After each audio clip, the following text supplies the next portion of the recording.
ما شاء الله.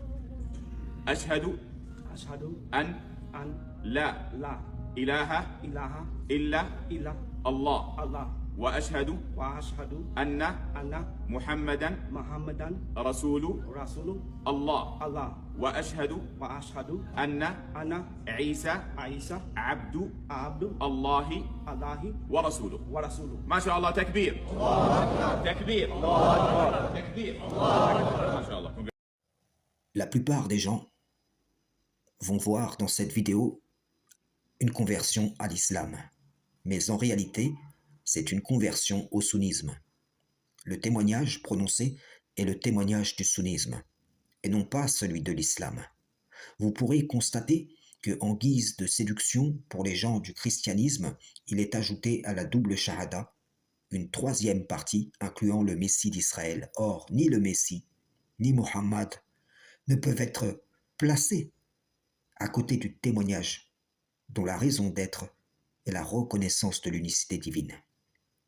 Dans le Coran, nos témoignages nous sont donnés et le témoignage de l'unicité divine que vous voyez apparaître est distinct du témoignage de foi originellement prescrit, par lequel on atteste de la véracité non seulement de Mohammed, mais de tous les messagers d'Allah. C'est par notre foi en un message qu'on atteste de la véracité de celui qui le transmet, non pas en le plaçant là où il n'y a pas de place pour lui, ou un autre, en plaçant un serviteur à côté du Créateur.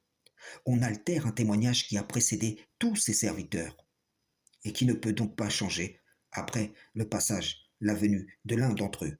Alors qu'ont fait les traditionalistes idolâtres de Mohammed? Ils ont sorti le prophète du milieu de ses confrères dans le témoignage de foi pour venir le placer seul à côté d'Allah dans le témoignage reconnaissance de son unicité.